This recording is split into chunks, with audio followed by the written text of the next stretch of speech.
Let's have at her.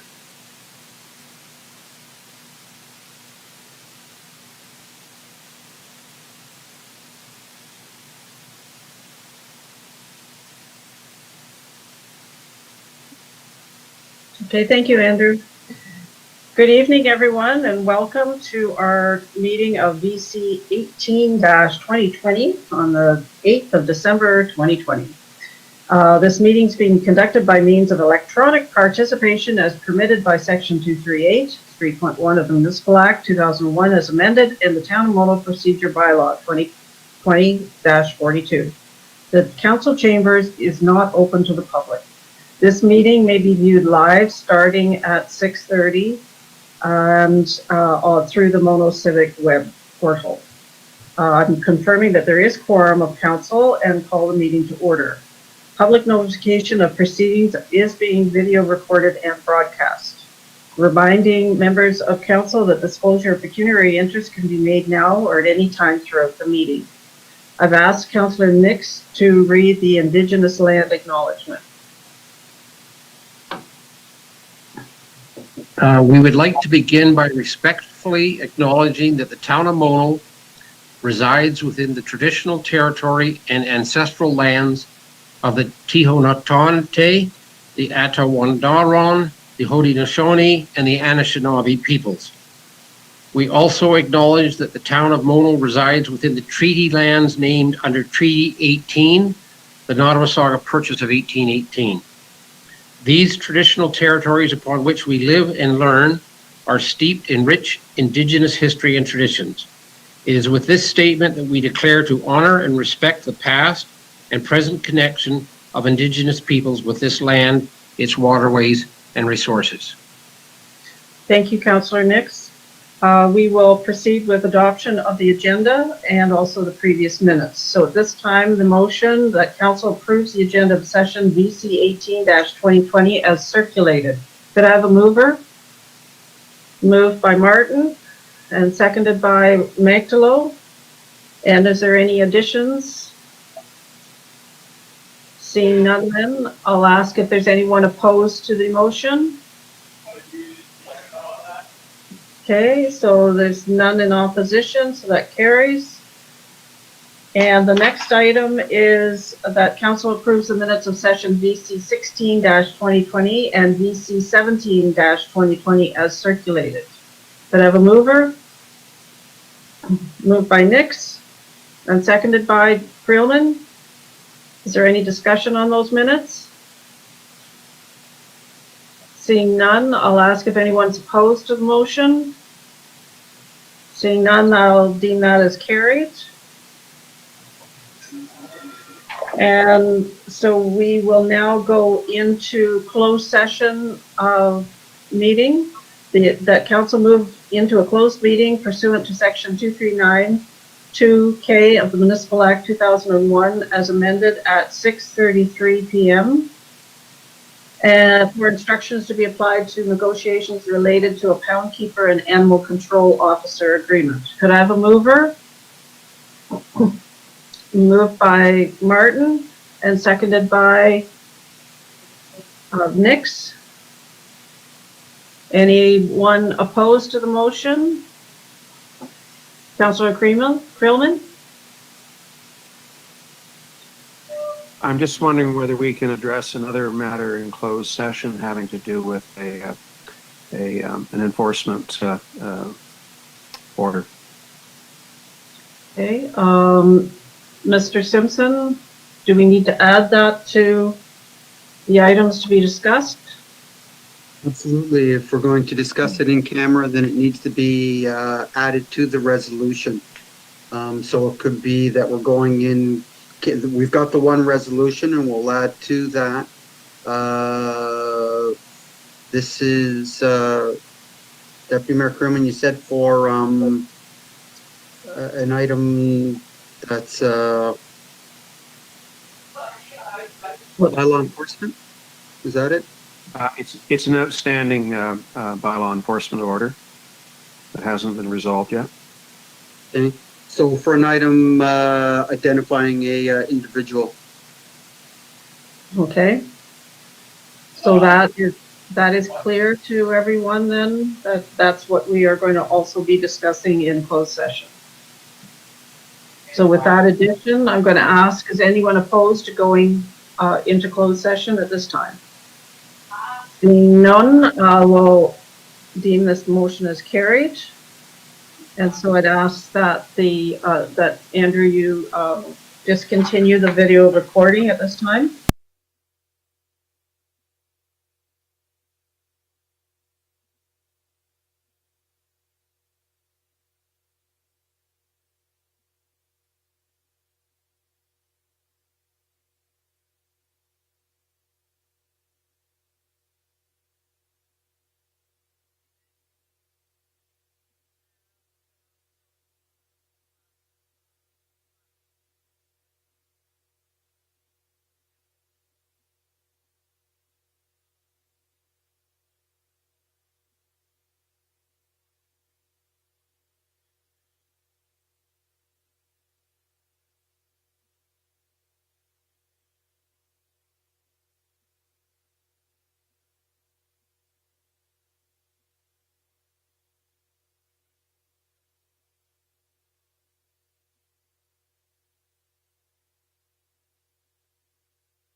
think we need a motion.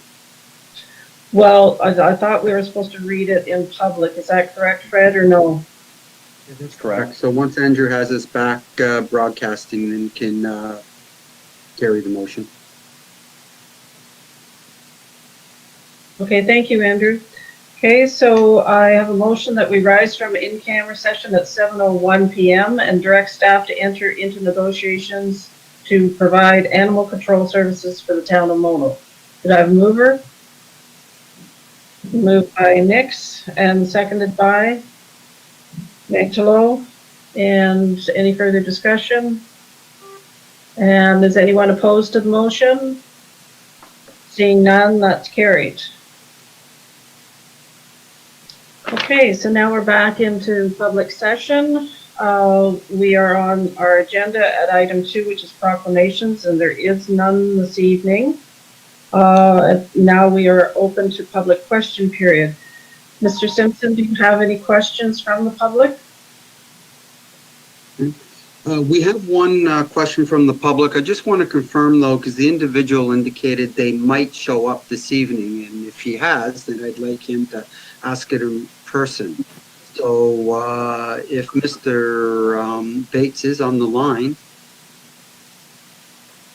I'm just scanning through initials here. Andrew, do you know if he's logged in?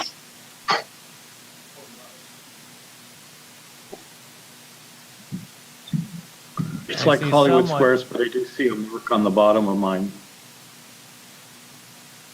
I think mine's still Okay, waiting for a name. Seeing as it doesn't look like anyone's stepping forward, I just saw one name though here that said Mark, so I didn't know if that was him. Mark Bates, yes. Okay.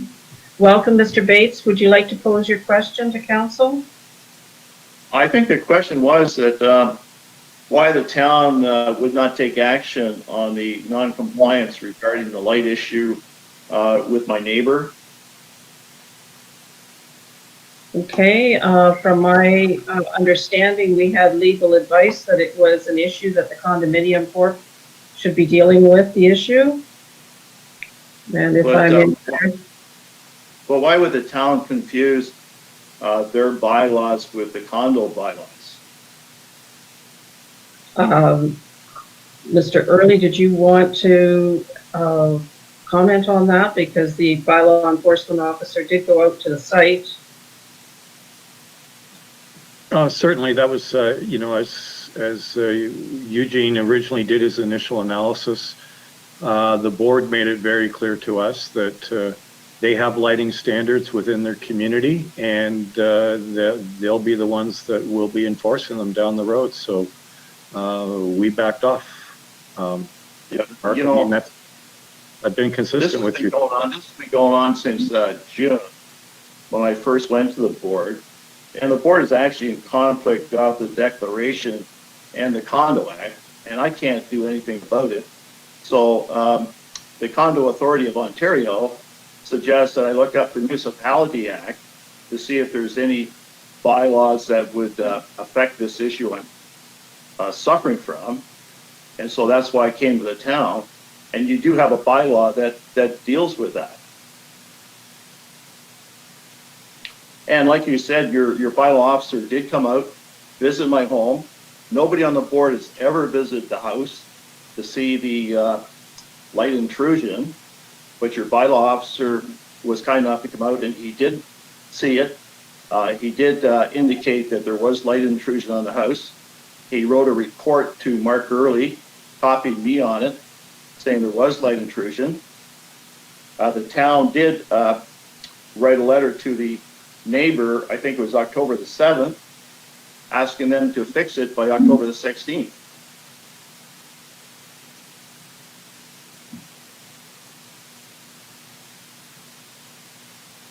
Okay, so and, you know, when this started back in June, it was a nuisance issue. It's now become kind of like a health issue because this is affecting our lives and our enjoyment of the house. And have you taken that back to the condo board, Mark? Yes, I have on several occasions. I don't know if you've read the condo board's letter back to me, but the condo board doesn't even address the rules and regulations properly. Now, I think this has something to do with me being on the condo board a couple of years ago and being president of the condo board, and there's some animosity within the people that are there now. And that's why I came to the town to help me out.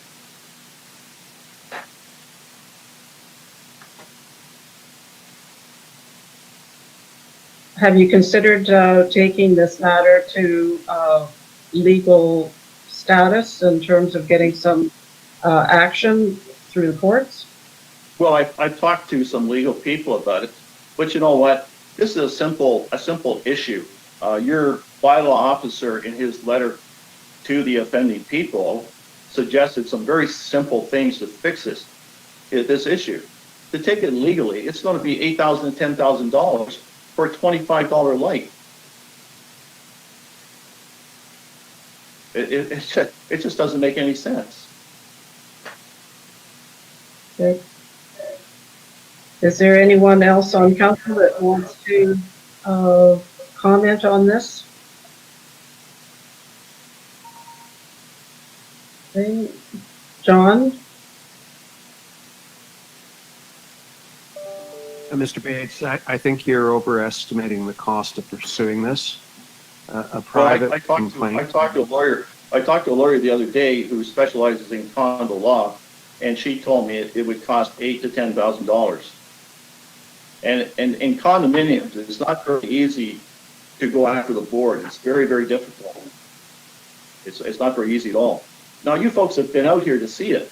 You know, like I'd like to suggest, have your bylaw officer come out again and take a look at it.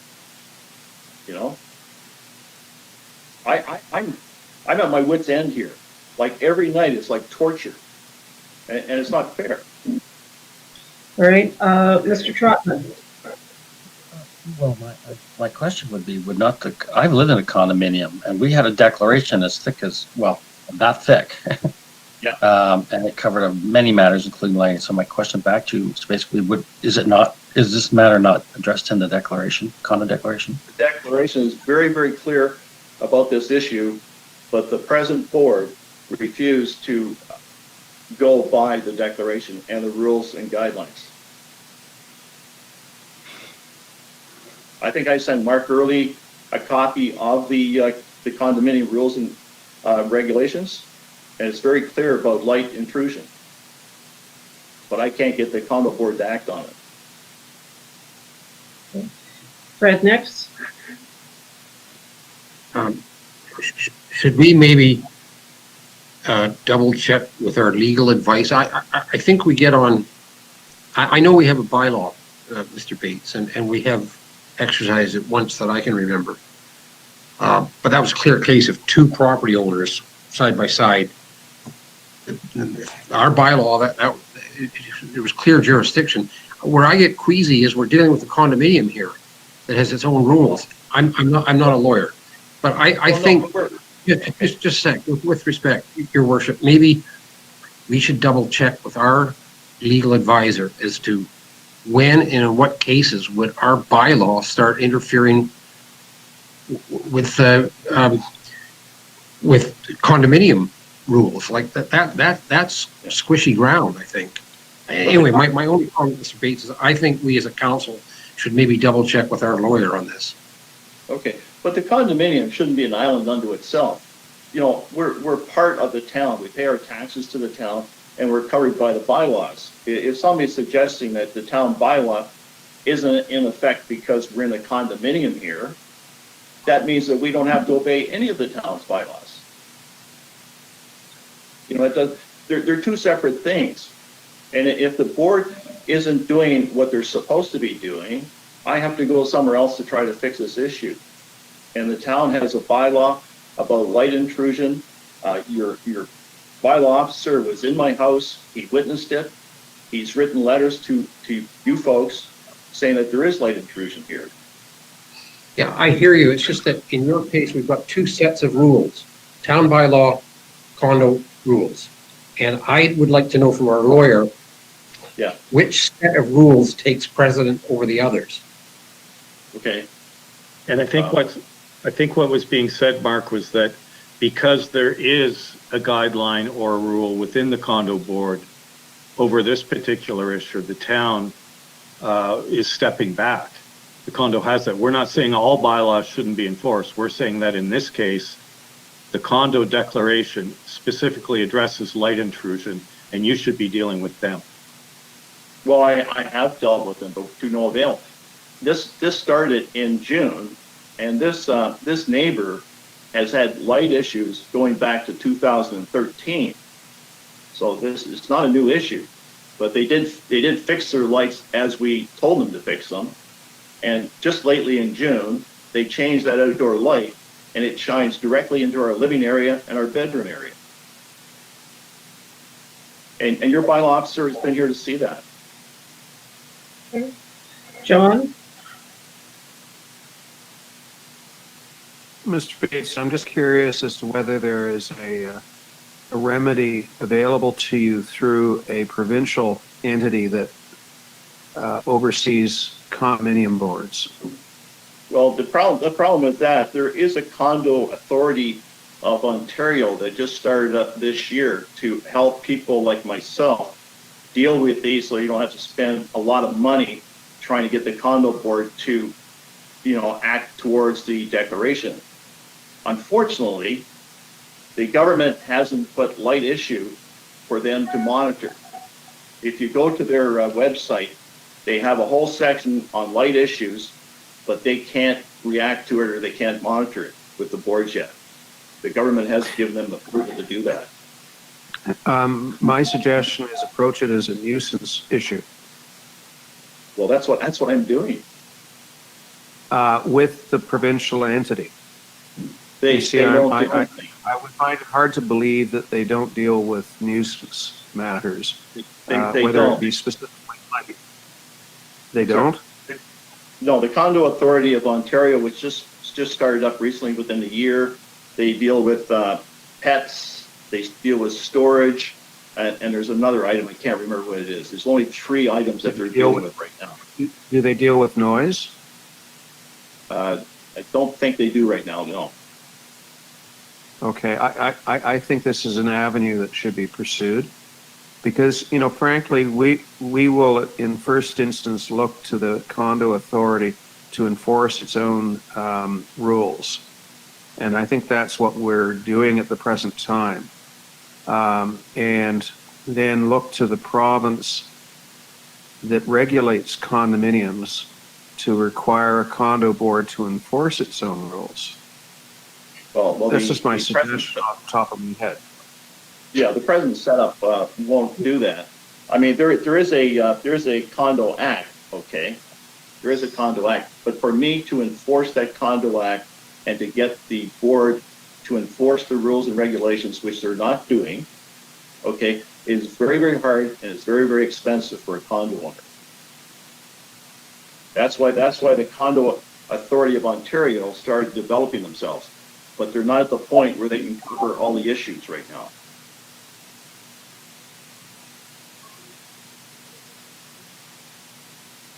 And you folks also have another bylaw.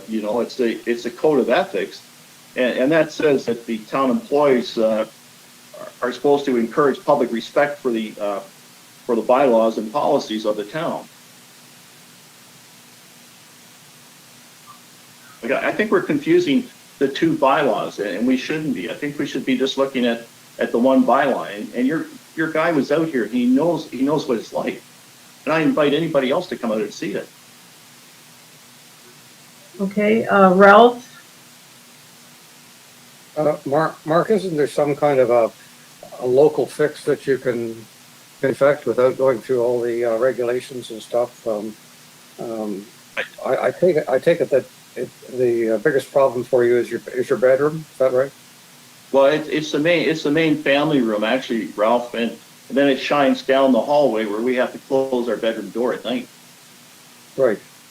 Is there not a local fix that you can do it without going through all this? Like I'm thinking about a blind on the window or something like that. Well, we had blinds, Ralph, and I pulled the blinds down. Now they're not blackout blinds, you know, they're in our family room. I pulled the blinds down. We still have the same issue, and your bylaw officer, he saw that also. Now, I don't think that I should be providing a fix for somebody to become, you know, to make them compliant with the bylaws. Yeah, no, I understand that. And yet sometimes if there's something that's a simple fix. No, I don't understand. Even if the other person is at fault, you just go down that road and get it done with. I mean, I understand. I've got a big Sentinel light that's, I live on a farm. There's a big Sentinel light that's outside, and it shines in both of our bedroom windows, and we can manage it. Lines do very well. Right. Now, on October the 7th, the letter that went from your bylaw officer to my neighbor and asked him to fix this by October the 16th, he suggested about 4 simple things they could do so that light doesn't impact our property. And they just ignored it and refused to do it.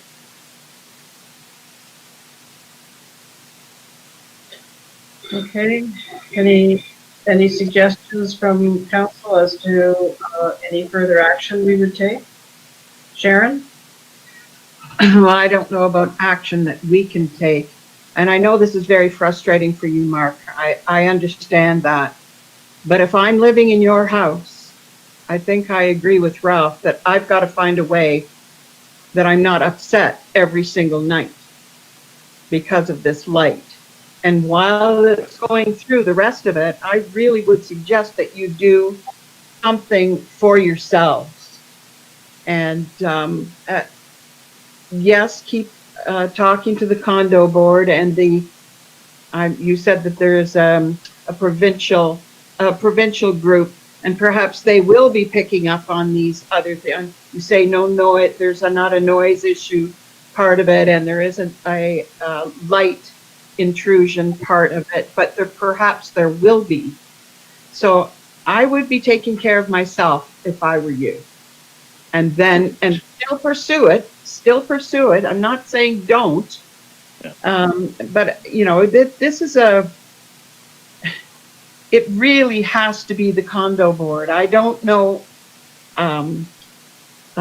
really what other solution there is. Well, the other solution, Sharon. Over things that the condo board has said either. I mean, we have to work in concert with them. Well, the other thing, Sharon, is that, you know, why should we have to make changes to our home to make sure somebody living beside us is compliant to your bylaws or the condo bylaws? It doesn't make sense. And it's a very simple thing. Like your people have been out here, they visited my home, they've written me a letter saying that this person is not compliant to the town bylaws. You've written a letter to these people asking them to fix it. They've stubbed their nose at you, they stubbed their nose at me, and they stubbed their nose at our board. And I'm stuck here, you know, and it's not very pleasant. No, I totally understand what you're saying, but if I'm in your situation, I'm taking care of myself. Still pursue it, but take care of myself. You shouldn't be going. That's what I'm doing. I'm pursuing this with the town because it's a town bylaw. You know, I pay my taxes to you folks, you know, and we try to do whatever the town wants us to do. I expect my neighbors to do the same thing. You know, like, why would you even write a letter to these people and ask them to fix it? I think we're confusing different bylaws, you know, and the town has a bylaw and everybody should obey those bylaws. Okay, Mr. Trotman, did you have something that you wanted to add?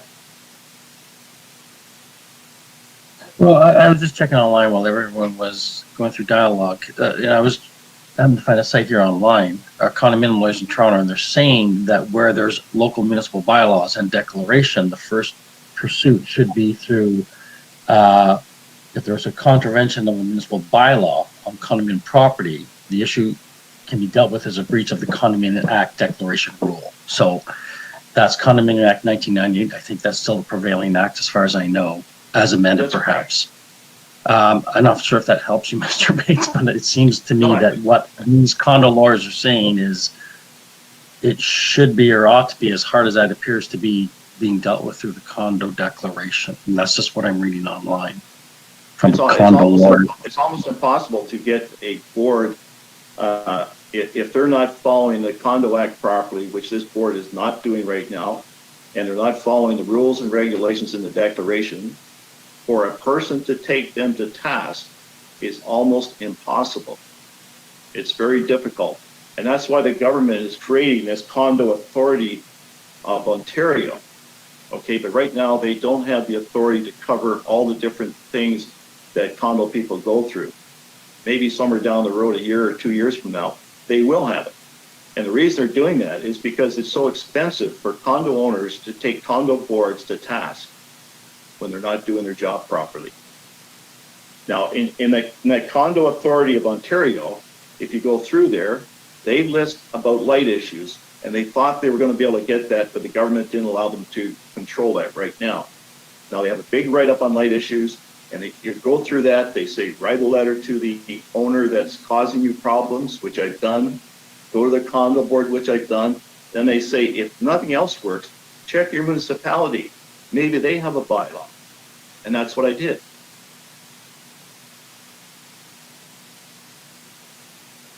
I'm not sure if that helps matter. Just that there seems to reiterate that condominium disputes are most often to be addressed under the enforcement procedures of the Act. So I'm not sure if that helps you much. I'm just citing what I'm reading here as through North Toronto condominium lawyers. Okay. Yeah. Thank you, David. I can hire a lawyer and take these guys to task, but why would I do that for a $25 light? You know, Ralph was saying he's a farmer, or he's still a farmer. I used to be a farmer too. And you know what, 20 years ago, I would have this problem fixed easy. You know, I wouldn't have to go through all this nonsense. John? I can imagine what you would do with those overhead lights. Just curious, do you have anything in writing from the condo corporation as to why they won't take action on this? I do.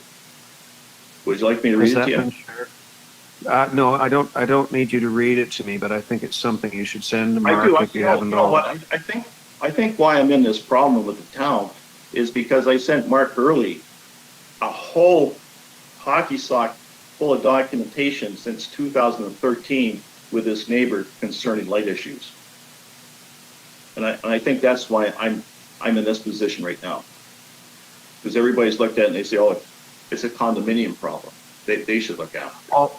Mark, all I'm looking for is the letter explaining why they won't take action. I don't need to have the whole history on it.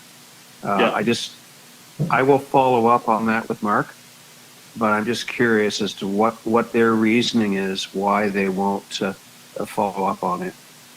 Okay, well, let me just tell you right now, John, just give you an idea. And this is from the letter that they sent me, okay? And it says, the current fixture is consistent with the original builder installed fixture, okay? It says the 40-watt bulb is also low voltage wattage. For these reasons, the board of directors have resolved that the fixture is in compliance with the corporation's declaration. And if you'd like me to read what the declaration says, I can do that for you too. Well, we have all that background information has been presented to council in the previous meeting. So the board's letter to me doesn't make any sense at all and is totally wrong and inaccurate. And John, if you want a copy of that, I'd be more than willing to send it to you. Well, as I said, Mr. Bates, that Mr. Early has all of those documents, and we did have them circulated, and he can, of course, provide John with any of those documents. So at this time, I'd like, yes, Mr. Early. I don't have any documentation between Mr. Bates or the board since council made their decision not to enforce the bylaw. So I think we're referring to the previous background information. the background information is available to you. I have no information from either Mr. Bates or from the condo board since council made the decision not to pursue their bylaws. Okay. So Mark, you don't have this letter that the board sent me? What's the date on it? It's August the 20th. Yes, That we was, do. that was prior to the town making any decision on it. Have you approached the board since we've decided not to pursue it? Again, yes, Put it I back did to the twice. board? Wait, sorry. That's what I'm saying. We haven't seen any correspondence since the town's made their decision not to pursue the bylaw and let the condo board follow through with their declaration. Well, your letter was October the 22nd. The one from the town, from the board was August the 20th. Which council has. I'm saying, have you approached the board since you've received the correspondence from us saying we're not pursuing the matter, you need to deal with the condo board? I did. I went back and I asked them again. I said that this person is in non-compliance to our declaration and our rules, and they came back and said that their letter stands. And if you read their letter and you look at the rules and guidelines, it doesn't make sense at all. So, Fred Nixon suggested that we have the recheck with our solicitor in terms of this matter. How does the council members feel about that?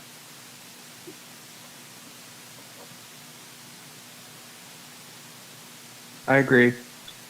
You know, folks, it's a simple issue. It's just asking these people to comply with the bylaw, whether it's a condo bylaw or whoever's bylaw. Just, you know, fix your lights so it's not shining into our house, you know. And it's not fair that we have to go through this. I mean, I've almost got a bigger file on this than what I had on the wastewater treatment plant when I was the president of the condo board. Great. So, Ralph and Sharon, how do you feel about the direction to request confirmation with our lawyer? You're okay with that? So that's what, I'm okay, thanks. Mr. Early, if you can look after that for us, and we'll hear back, I guess, in our next meeting in the new year. So thank you, Mr. Bates, for attending. If I could ask another question, would the town be interested in having the bylaw officer come out again and view it? At this time, we'll wait and find out from our own solicitor as to how the decision that we made is accurate. So at that point, if there's any change in his direction to us, then we would give further instructions whether or not our bylaw enforcement would come out or what it would be in terms of further investigation. I'm sorry to see that a lawyer is going to make the decision whether this light gets fixed or not, but Mark, do you need any more information? Not at this time. Unless you've papered your discussions with the condo board, that would be great. Well, okay, I'll forward you their letter again, and I'll do some explanations on it. Okay, I appreciate you folks letting me say my piece anyways. And I do offer anybody to come over to visit my house and have a glass of wine and look at the light. And Okay, I've sent you, Mark, I think I've sent you photographs of the issue also. Yes. Well, thank you very much for your attention. Okay, in closing, are there any goalies in this group? I'm looking for a goalie for tomorrow in Shelburne. No? Okay. No. Thanks a lot. Okay, have a good holiday season. Thank Mr. you. Simpson, is there any other questions that were submitted? No questions were submitted, though there was at least one other person who said that he'd be showing up this evening with a question. And that was Mr. Hosen. I don't know if he's on the line. If you are, sir, this is your opportunity to ask council your question.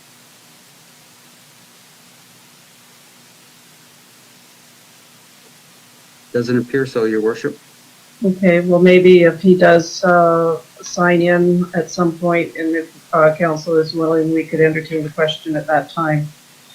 So we will move on to unfinished business and deferred items. So the list of unfinished and deferred council business was circulated with the agenda. Is there any comments in terms of additions, deletions, modifications to that list?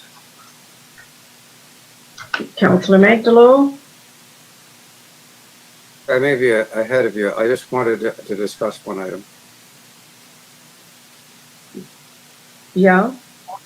Well, it's the traffic safety signage on Airport Road, and the last action required was to meet with county staff. I'm wondering where we are on this. Have you had any further discussions, John, with Scott Burns on this? I think when that there was added to our list, there was an issue of the location or presence of the electronic sign. As council will recall, they removed it for a period of time, but they've subsequently relocated it there. It is functioning. I sometimes disagree with the messaging on it, but I think the problem's solved from the standpoint of it being relocated on a moment's notice without without telling us. That's why it's on our agenda. So the problem is 3/4 solved. I think the issue remains what kind of messaging they put up on that sign. Okay, Ralph, are you fine with that? I'd suggest, Your Honor, that as we don't control the messaging, and we have given input in the past, that I'd like to consider the matter closed and just remove it from our agenda of unfinished business. Okay. Is everyone all right with that? I'm fine with that, but I'll go back and see if I can stiffen up the messaging. Okay, good. I Anything- read it frequently, John. Any other items on this? Seeing none, then we'll move on to item number 2, the ICIP COVID Resilience Infrastructure Grant. So we have a memo from Kim Heaton regarding the grant. Kim, did you want to take us through this? Sure, Council. It's just in follow-up to the application that we will be making to federal and provincial government for the $100,000 that could possibly be allotted. That's the maximum to the town of Mono. And this is another facet of the ICIP funding called the COVID Resilience Infrastructure Grant. So the application has to be in by December the 21st, and as part of the application, a resolution of council is required.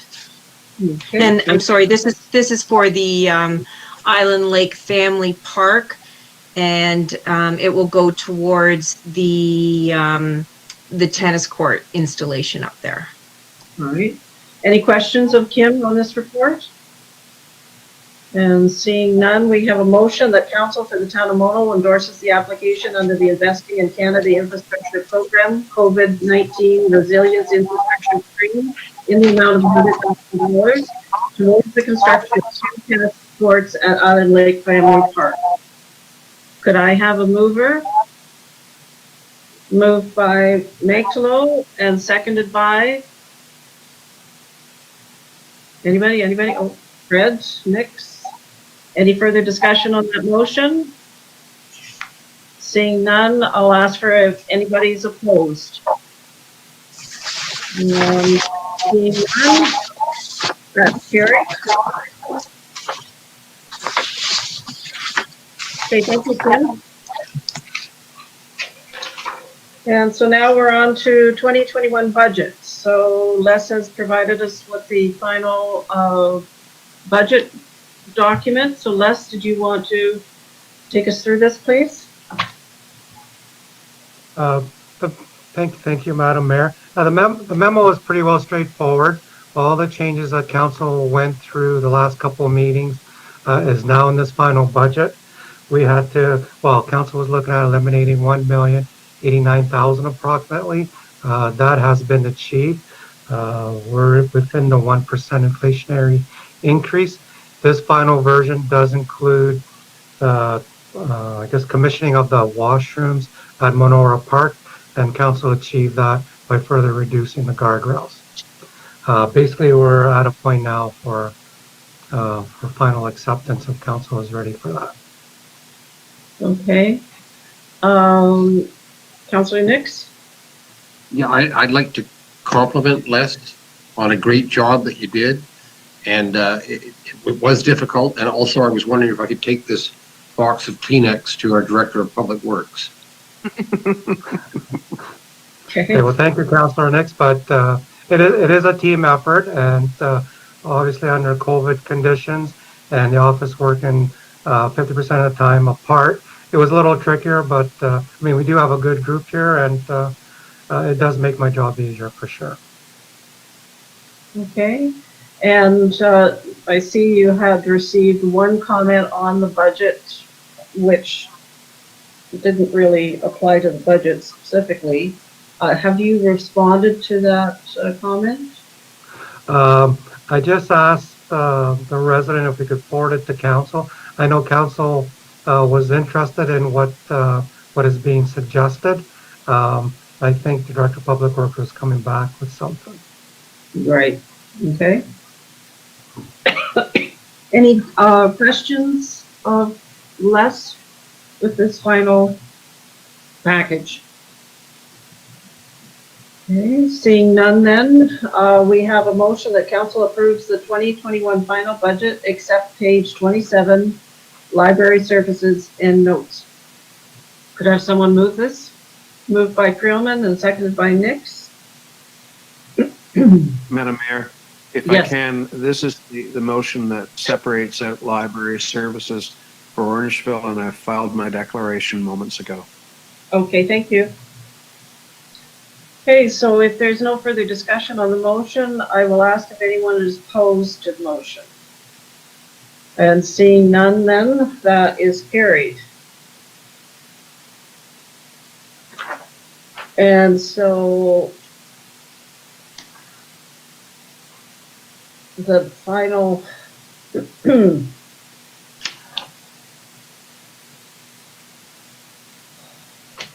Okay, Mr. Simpson, you have to help me out here. We've done the first motion that allows John to vote on the budget. But the second one is including the library services and notes.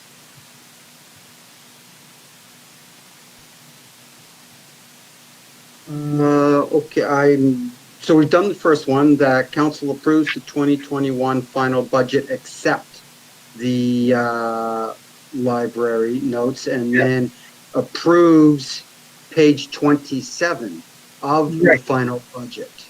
So that's the one that's up next.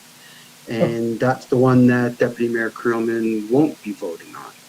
But then we shouldn't have we shouldn't have the phrase that the treasurer bring back the 2021 tax rate bylaw once the county sets the 2021 tax ratios. That should be a separate one again, shouldn't it?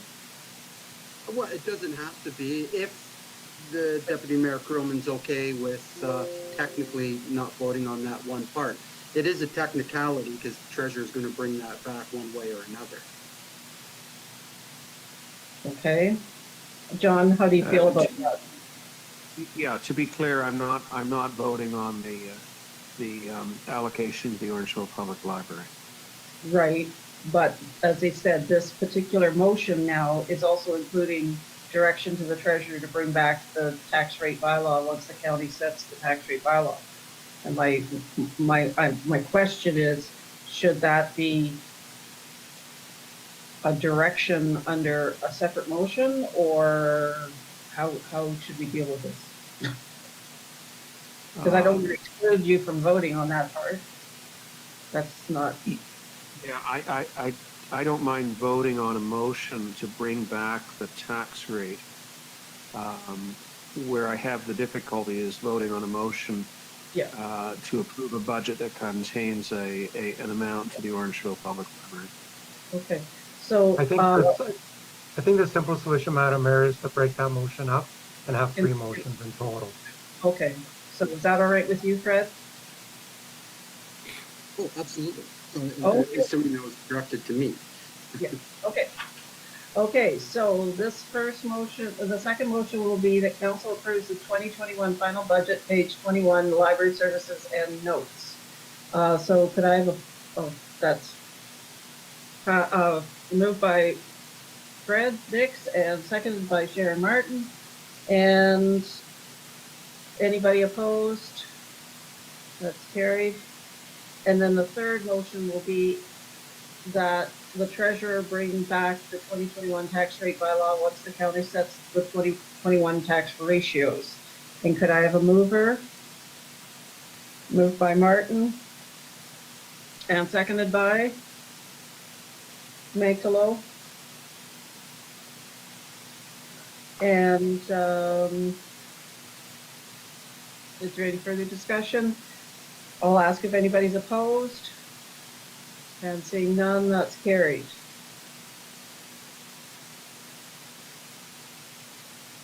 Okay, so Very now, well, thank you very much. thank you very much, Les, for all your hard work. Thank you.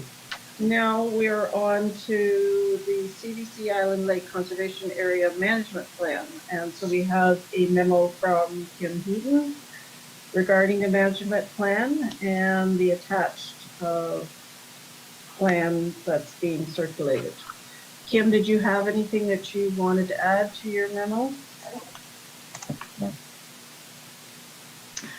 We actually have CBC staff online this evening. So if anyone has any questions regarding the actual report from CBC, I'm sure they would be happy to answer that. This group has been formed by the CBC, and there's a number of people from Mono already on it. We have representation from the Recreation Advisory Committee, from the Heritage Committee, and there's myself as well, along with a number of other stakeholders throughout the county. So very well represented. The staff that are looking after it are doing an awesome job as far as community engagement and report writing and getting back to us. So I'm looking forward to working with them on the over the next year on this report. Okay, thank you. Are there any questions of council members of Laura Rundle or Eric Alden regarding this plan and the engagement process? Yes, Councillor Truman.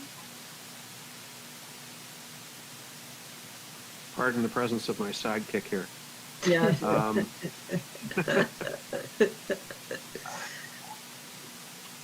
The one thing I've heard in reaction to this is the strong view that we should not be further adding amenities to this property, that we should be maintaining what we have, which is absolutely wonderful. I take nothing away from it. But I think there's a feeling that there's a line getting crossed or could be crossed by adding additional amenities to Island Lake. And I'm supportive insofar as doing what it takes to maintain the existing amenities, keeping them up to a standard, but adding additional things I'm not certain about, and I think the public is not certain about either. So I just put that on the record. Okay. Kim, did you want to respond? Just wanting to let you know, I did forward that residents' comments to CBC staff so that they do have it on file and are aware of those comments, and they are completely in agreement to get in touch with that resident and speak with them directly about his or her concerns. Okay. Thank you. Councillor Mantalo. Oh, sorry, John. Go ahead. I was just going to say that given what the province is doing to conservation authorities, I don't even think that the addition of amenities is possible anymore. But having said that, I'll defer to Councillor Mangtolo. Ralph? Thank you. Laura, I have a question for you. I have followed the document which you provided for it. It seems to me that you've moved a certain way along towards this plan, and you must have some ideas about the direction you're going. And I think you call them guiding statements. And have you developed your guiding statements which give us some idea of what direction you're going? Can you tell us what they are? Sure. Good evening and thank you. Through you, Your Worship, we haven't actually developed our guiding statements yet for the property. We're in the process of doing that now, and that's part of the role of the Stakeholder Advisory Committee. But from a high level, it'll look at things from an environmental perspective, from a cultural heritage perspective, from a social economic perspective, from a community perspective. And it will outline our objectives and the actions to take for those sort of realms. So unfortunately at this time, we don't have the exact wording available. We're working on that now. But over the next few months, that's something that we can definitely bring forward. So through Your Worship, just looking at the history here, which has been very interesting, there's been quite a bit of development that occurred in the last 25 years with respect to docks and fishing spots and trails, theater space, the pavilions are going in, etc. You've been moving in the direction of making it more of a people place, and you've been moving in the direction of making it supportive of some of the arts, particularly theater arts. And I'm wondering if you could tell me what your sense is of what direction you're going to be going in now. Are you going to be continuing to be pushing into more recreation, possibly soccer fields or something like that? Or are you going to be staying more with the development of anything that ties particularly into the natural spaces such as trails and maple syrup festivals and teaching appreciation of what you have in the natural world? Where do you think you're going in this? Thank you for your question. And through you, Your Honor, and Eric, if you want to jump in as well. I think a lot of sort of the recreation opportunities still remain to be seen, and that's something we haven't been out to public consultation or anything on this either. In terms of items like soccer fields, I think generally we view those as more of in the municipal realm. At CVC, we really focus on, connecting people to nature and those outdoor recreation opportunities that will allow us to do that. So access to the reservoir, trails, interpretive programming, and that sort of thing is usually within our realm. But that being said, honestly, in terms of large picture stuff, we really have to dive into sort of those public consultations, more consultation with our stakeholder advisory committee to really start to make some of those. So we're still quite early in the process. We've identified sort of our approach and how we'll be developing the management plan. But those details, we just don't have them yet. That's still in the works. So we're still quite early in the process. Thank you. And I'm pleased to see the three members, two residents from Mono on the advisory committee, and look forward to hearing further from you. Thank you. Councillor Nix? Sorry, I just had a pop-up message that there's some game that must have downloaded on my laptop. What I was going to ask in this management plan, and I know this is a bit premature, but some years ago, CVC wrote a letter expressing an interest in buying what is now the Brock gravel pit, which abuts your property on the north. And I wondered if your management plan is, well, I guess what I want to know is, are you still interested in that? My hope is that they've almost exhausted the gravel in that pit. I know they're doing progressive rehabilitation as we speak, but at some point that land may come up for sale. Is CVC still interested in buying it?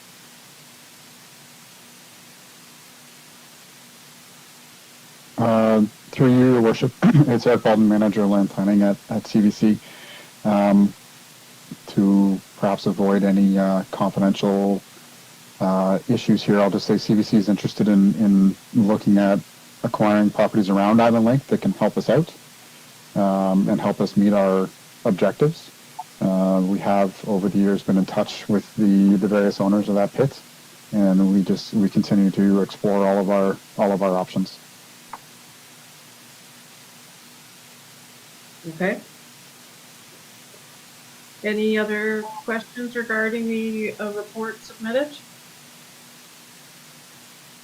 Seeing none, then we do have a motion that we receive the Island Lake Conservation Area Management Plan report dated November 30th, 2020, and endorse the engagement process outlined in the report. Do I have someone to move the motion? Moved by Mix and seconded by Magdalo. Is there any further discussion on the motion? Seeing none, is anyone opposed? Okay, that's carried. And thank you very much, Laura and Eric, for joining us this evening. Thank you for having us. Thank you for having us. Okay, we have now on new business, Adopt a Road, Janet Coyle, Yoga Riffic. So this has been provided to us by Mr. Dunmore. So is there anything you wanted to add, Mr. Dunmore, to your memo? No, Your Worship. I think it's a great thing that's happening, and I wish we had more of these. Okay. Any questions? Yes, Sharon?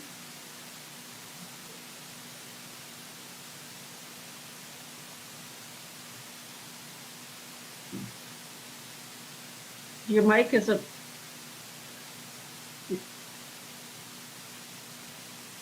Try again.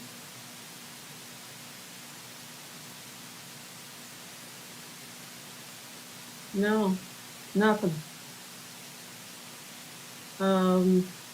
Andrew, do you have any suggestions for Sharon in terms of trying to get her mic to come back on?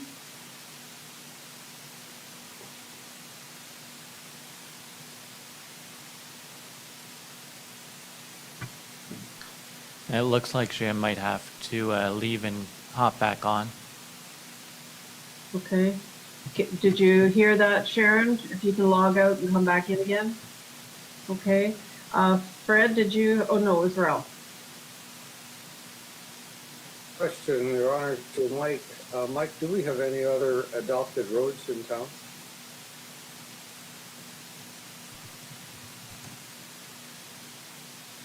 So we currently have two with expired bylaws that passed for 3 years, and one being the the Orangeville Agricultural Center, and the second being Sheldon Outdoor Center on the Mono-Agila town line. We've been unsuccessful to try and re-sign these participants. However, we're still trying about every 2 or 3 months to repart their interest. Thank you. Okay. Any other questions of Mike? I know we've got Sharon trying to log back in again, so maybe we should hold off for a second or two to see if she's able to get back in.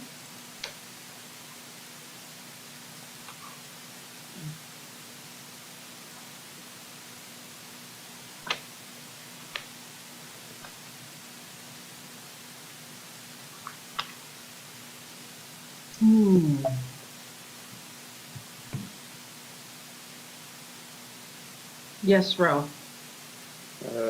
Just to spoil the silence for a minute, Your Honor. I think it's terrific. I think it's terrific to have this involvement. It's a very visible involvement of somebody within the town and throwing an area of interest and responsibility for portions of Mono. I think it's just great. Well, we did have somebody on the 20th coming out of Mono Center, a local real estate agent. Is that still active, Mike, or is that another one that needs to be pursued? You've lost me for where that is. Maybe I haven't seen this application yet, or No. it may sit with the clerk, with the deputy clerk. It used to be signed Elaine Keogh in the Hills. Oh, yeah, she would have went through the county. She would have went through the county, I think, on that section. Okay. If it's the section I think you're talking about. Yeah, But from yeah. Yeah, I have not heard from Mrs. Keogh. Okay. So, still no word from Sharon. What's your, yes, Fred? While we're waiting for Sharon to come back, do I still have the ability, Andrew, to share a screen? I was going to show council a picture, but I don't know. Maybe I can't share a screen. Don't worry about it, Andrew. You're doing more important things with Sharon. Fred is now the presenter. Application window, entire screen. Okay, share. Okay, can you see that picture? Yeah. All right. Her name is Teresa. I didn't get her last name. She works for the Bank of Nova Scotia in mortgages. And last week I was patrolling the Bruce Trail between Hockley Road and Dunby Road, and I came across her with her garbage bag. She's not a member of the Bruce Trail. And there she was picking up garbage, and she does it regularly on the Bruce Trail, which now there's not a lot of garbage there, but her little garbage bag was full. And I thought, what a wonderful person to be up there. I don't know if it's every week or every 2 weeks, picking up garbage along the Bruce Trail. So I just wanted you to see her picture. Good. Okay, so now we've got Sharon back. Sharon, is your microphone working now? I don't know, you tell me. Hey, there you are. So what was your discussion about this? Well, I was just glad to hear that Janet is doing this, and I really hope that other people take that on. We do have a lot of people who do it on it's my line, so we'll do it. The Jillian Vandenberg, they do it all the time too, and they're not signed up. But I think it'd be great to have some signs on the road saying that these are being taken care of by people. We know how messy it gets around Mono Cliffs, and I'd love to see more people take this on. Maybe we should throw it out there and see how many people want to sign up. Yeah. Well, maybe for our next newsletter, Mr. Dunmore, you could put something in there. Yep. Okay. Deputy Mayor?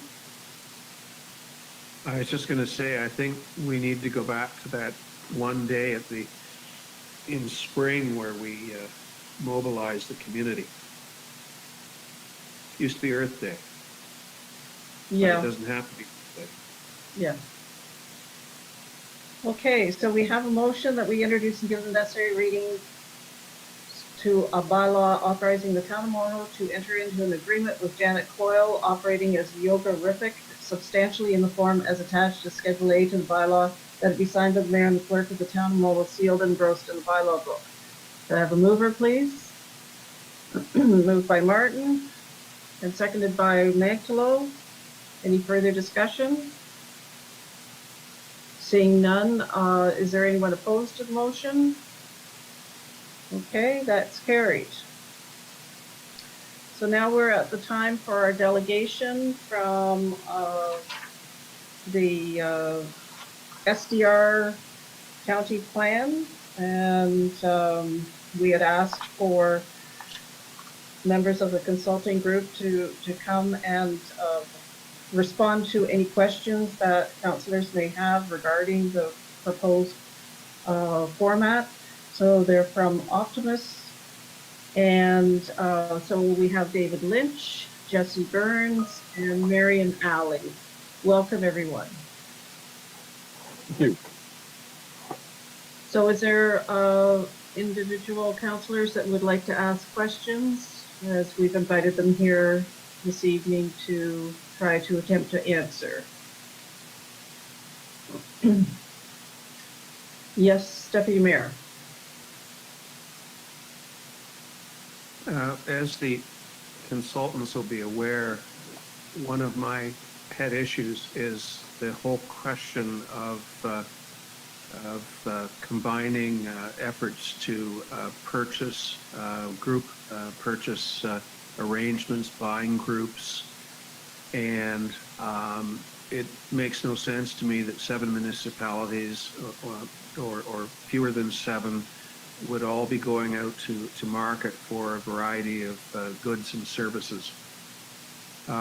Mindful of the fact that we're not going to form a city of Dufferin to take care of this, and that we are maintaining our independence as unique municipalities, I'd be interested in knowing what the consultant's opinion is as to how we go about setting up a buying group, or how we pursue efficiencies of scale in terms of purchasing services and goods.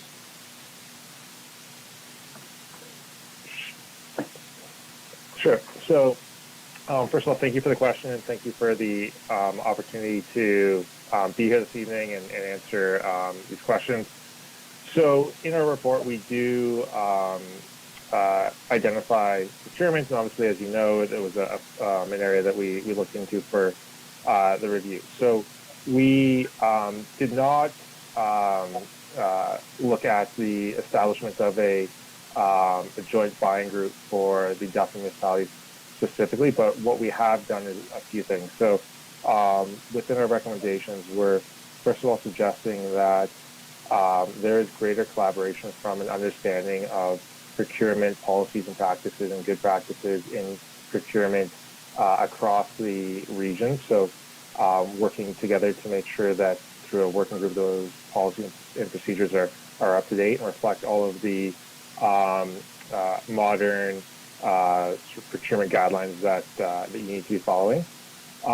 We also think that there's opportunity to participate in existing purchasing groups that already cater to municipalities. There's a number of those, and those are likely the most efficient and effective way that you could continue to leverage buying powers not only of the municipalities in Dufferin County, but also across Ontario with respect to municipalities.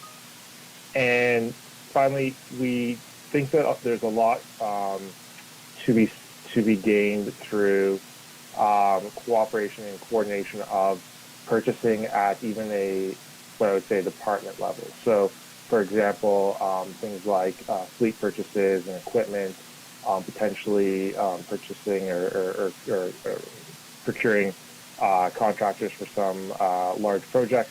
These are items that, as our report outlines, through processes that would involve more alignment, at least in terms of timelines associated with procurement, could be looked at as in a holistic way to understand where there's opportunities to buy some of these items across the different municipalities in one procurement, which would help to streamline that procurement policy. So with respect directly to your question around setting up procurement groups, we think that there's likely more to be gained and more efficiencies in leveraging some of those existing group buy and procurement groups that are not fully leveraged within the municipalities in Dufferin. If I can just follow up very quickly. Of course. When I've raised this in the past, it's always been pointed out to me to a certain extent it's already happening. I don't think it's happening to the degree that it should. The other issue that is raised is that we have these loose associations of fire chiefs, road superintendents, CAOs that meet on a regular basis, or at least on a monthly basis, and that they in turn take care of some of this stuff. Again, I'm not satisfied with that approach because it doesn't have a whole lot of rigor to it. I put that out as an editorial comment. I think we need to go down the route of having an entity with somebody heading it up to make certain that we all pull together on this. Having said that, the other objection that I've heard is that when we go out to market for a grader or a specific piece of equipment, we don't all do it at the same time. And I'm wondering whether, in your experience, a bid or tender that is put out by a purchasing group has more effect than a tender that is put out by an individual municipality. In other words, is there merit in having a specific buying group or working through another buying group, provincial buying group, LAS as an example, that would get us a better price, notwithstanding the fact that these are one-off purchases? I'm not sure I can comment directly on that. You know, with respect to one-off purchases, that is not something that I necessarily have information on. With respect to group buy in general, a lot of those are geared towards more day-to-day procurements, consumables, products that are municipalities that would be using on a more ongoing basis. I think that said, where there is a opportunity to find some savings potential, but also just efficiencies in the procurement process with respect to some of those larger one-off items or large purchases such as I kind of said, vehicles or equipment. That is where the establishing the rigor of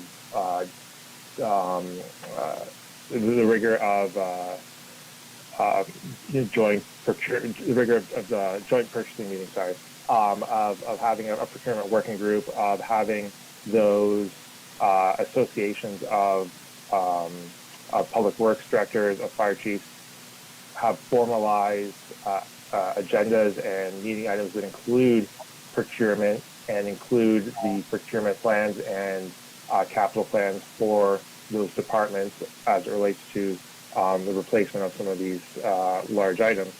Having those brought to the attention of groups earlier so that, as you pointed out, and you're absolutely right, timelines can be aligned so that various groups can go together in a procurement and try and increase some of the volume in that procurement. So I don't necessarily have direct information on those one-offs with respect to purchasing groups, but certainly there's that opportunity to work together with your neighboring municipalities in some of those. Thank you. Okay. Ralph, did you have any questions? I have questions, Your Honor, on three areas. The first one is on accounting. You have recommended that a budget framework should be tied to key priorities. So that sounds good, and I think everybody does that in a respect. We have an idea whether, say, recreation is a big thing in our town, or keeping the roads in good shape is important, or maintaining or protecting our natural resources. And so our decisions do tie in with that. But I think you're suggesting something more, and I'd like you to tell me what it is and how it works. For example, if your priorities are recreation and you need a new bridge, how does it all work? Sure. So this is very much about establishing that multi-year approach to budgeting, to tying the budgets to a long-term visions and long-term priorities of the municipalities. So with that respect, attempting to understand and focus the budgets on being able to achieve those longer-term results and longer-term outcomes, so that there's that consistency in terms of where the municipality is headed with the longer-term vision. So it really is, as you described, about tying the spending and tying the budget development process to the stated objectives of the municipality. Miriam or Dave, I don't know if you have more that you want to add to that. Yeah, just to build on what Jesse's saying, it's so often there's a variety of, I guess, municipal budgeting approaches that you can take. And part of the advantage of a multi-year or more strategic one is that it tends to make it less incremental and more genuinely strategic in nature. Sometimes that can be, bottom up or something that looks like zero-based budgeting, or it can be, with that multi-year view, I guess moving around essentially larger blocks of budget rather than making incremental decisions year by year.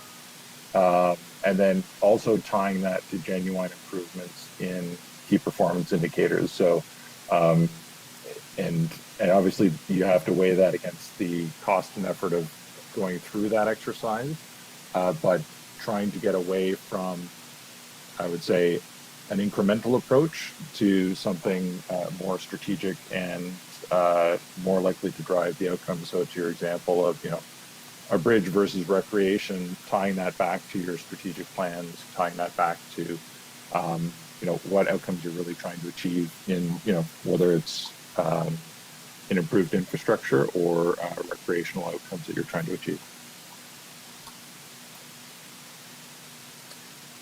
Thank you. You recommended a consideration of a HR firm, which might be cover all of the municipalities, probably without except for Orangeville. Presently, Mono contracts HR work, and the biggest part of it, as my perception is when we discuss salaries, staff salaries in particular, and they give us advice about that. And then there are other times where we go to them occasionally for some information, and Mark may want to correct me or add to this. What would be the advantage to us of having a full-time HR person within the covering the entire group versus the contract basis that we presently have?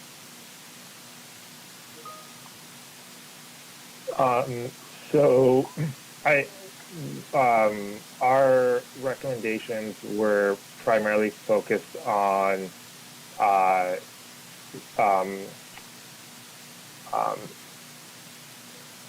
so really the benefit is by focusing the overall or by collaborating, by taking the overall pool of activities that are required across the municipalities, we're able to have a larger contract for an external firm. And our understanding is that most of the HR activities that you're currently contracting are related to compensation studies for staff, and as you said, compensation analysis. So really it is about making sure that there are clearly updated policies and procedures for HR activities, that those are up to date, and that those are meeting the requirements of various legislation. And those are the types of activities that would need to be done across the various municipalities, and for which the work would be very similar. And that's why we feel that there's a natural and a good link to being able to pool this resource and work together in securing that type of a resource. Again, I'll let Miriam or David add if they have anything else they want to add into that. I think also in reference to your question, one of the challenges of hiring a single individual for multiple organizations, while still at a small scale, is that you tend to be limited to the expertise that one person brings. And you could be fortunate and find a person who's quite capable on many fronts. But what we heard is HR is getting more complex. that, you know, the, the questions for which you need assistance are ones where you need specialized expertise. And that tends to reside more likely in external firms who might have, you know, several or many people with different types of expertise. Whereas if you hire someone full-time internally, again, you might get lucky on that front and have someone who is, you know, a jack of all trades and master of many. But you often, you know, because the need tends to be for the special cases and the difficult questions.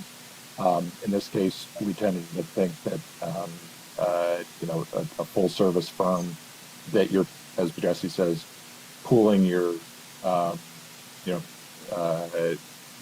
pooling and learning from your fellow member municipalities is the better option.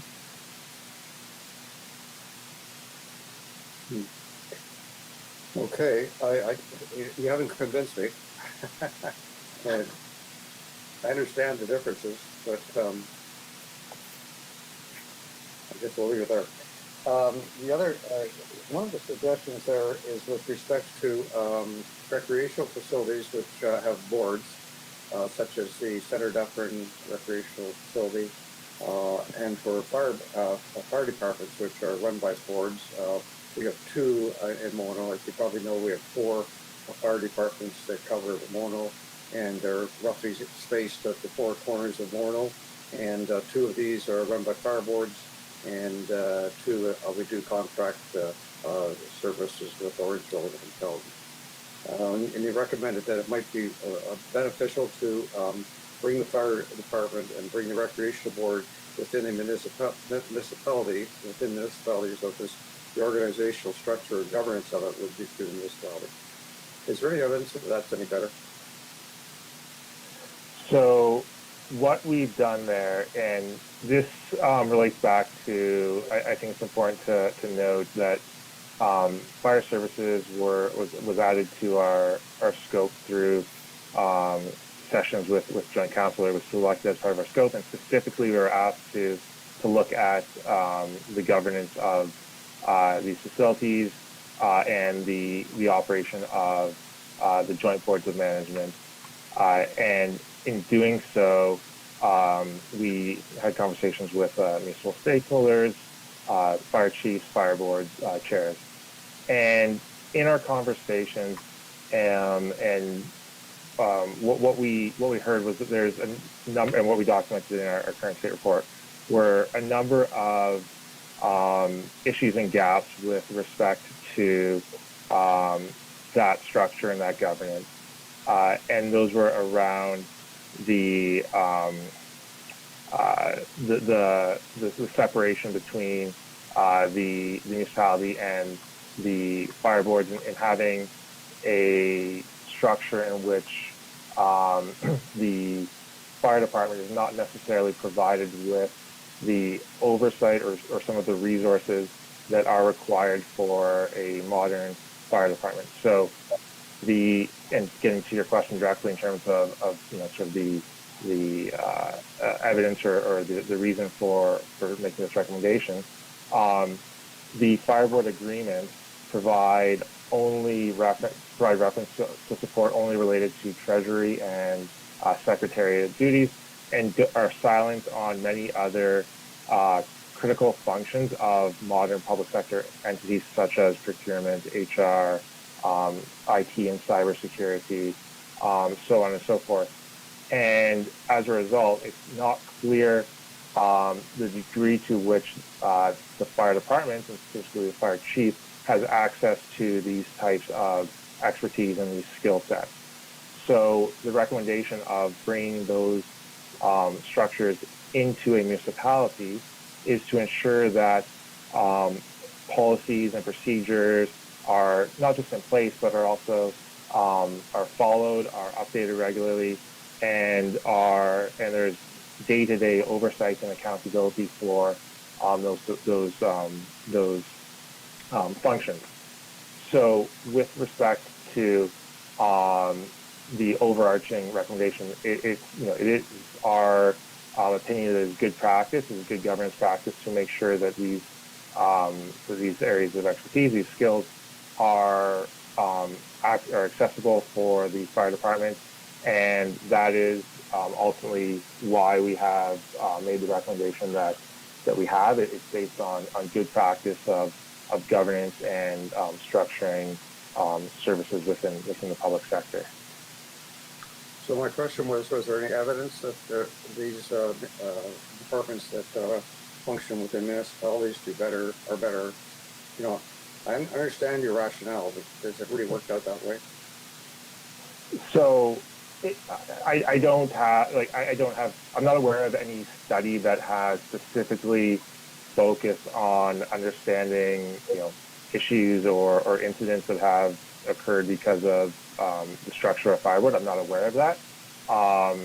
But again, we were identifying the issues and gaps that were present and providing some recommendations to address these. And I will say that the report does mention some other ways that can be, or some other activities that can be implemented to mitigate some of these concerns without fully dissolving these fireboards.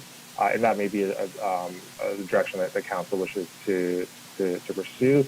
So to answer your question directly, Council, no, I'm not aware of a study that explicitly looks at the different governance structures. Thank you. We have a practical problem if we were to merge Rosemont with one of the municipalities, and that is a question of cost. I suspect you're aware that Rosemont Fire Department covers Mulmer, Agua Toronto, which is outside of Dufferin, and Mono. And it's not quite one-third. We have a formula which covers operating costs and capital costs. Yeah. There's a lot of capital involved in this fire department. I don't know what it is. My guess is it's somewhere around $2.5 million or maybe $3 million. And so for a municipality to take that on and recompense the other two municipalities would be, I see it as a big problem. Do you see a solution to that?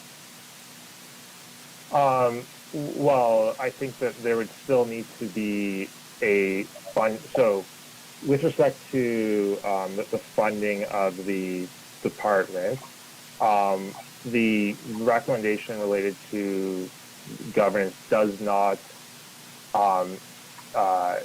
necessarily need to change the total funding for the department. It would change the mechanism by which funding is secured for the department. So effectively, there would need to be a fee-for-service arrangement for the municipalities that do not own the department, for which the department's not part of the municipality. There'd be a fee-for-service arrangement that would need to cover the operating and capital costs of the department, and that I'm sorry, fee-for-service. Please, I'm sorry. I don't think I phrased my question very well. The issue here that the department is presently owned by 3 different municipalities. Right. If one municipality was going to take it on as theirs, they would have to buy out the other 2. That seems to be right there to be a showstopper. And I'm asking if there's some easy way that you have of dealing with that. I mean, obviously, it could be done over time. Yeah, I mean, any shared service arrangement like that would have a cost-sharing model and transition costs associated with that. And as you say, part of that could happen over time, so it's not lump sum. And as Tracy says, the substance of the cost sharing doesn't need to change with the governance arrangements. At the same time, it could, as those agreements are worked out. But the funding flows don't have to change. They could, and as you say, it could be transitioned over time such that there's an arrangement to compensate the other municipalities over time, whether it's 5 or 10 years or what have you. But the benefit that you get from the change in the governance arrangement is better risk management, better accountability on a lot of those operational things, and better understanding of performance as you go forward. Jesse and David, thank you. I appreciate it. Your Honor, I have no other questions. Okay. Sharon, did you have any questions? No?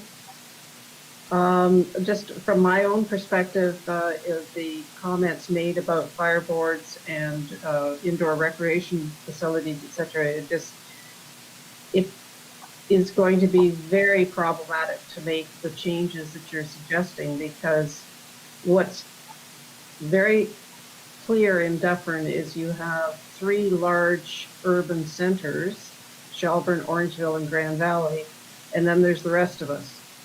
And so currently we have 2 contracts to cover the southeast and southwest portion of Mono, and we have no control over those costs.